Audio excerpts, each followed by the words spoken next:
ইহ ইহ ভাই, এখানে আমরা কি খুঁজতেছি?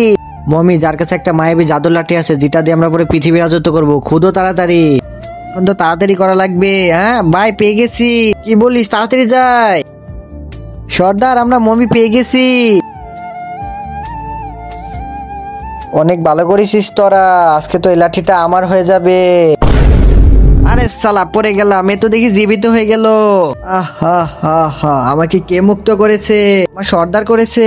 চাও, আমি তোমার দুটি ইচ্ছা পূরণ করবো। তার আগে বন্ধুরা, কে কি শয়তানকে হারিয়ে আল্লাহকে ভালোবাসো? যারা আল্লাহকে ভালোবাসো তারা একটা লাইক, একটা সাবস্ক্রাইব করো। আর যারা শয়তানকে ভালোবাসো তাদের লাইক সাবস্ক্রাইব কিছুই করা লাগবে না। আর কমেন্ট বক্সে আই লাভ ইউ আল্লাহ লিখে যাও।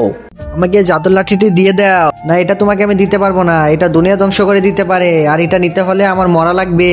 তো হ্যাঁ, তুমি দ্বিতীয় ইচ্ছা চাও, আমি যেভাবে হোক তোমার ইচ্ছাটা পূরণ করব, আমি কথা দিলাম। আচ্ছা, আমার দ্বিতীয় ইচ্ছা হলো তুই মরে যা। এই মরে গেল। ইয়া, আমি পেরেছি। এখন দুনিয়াতে সব আমি রাজত্ব করবো। ইয়া।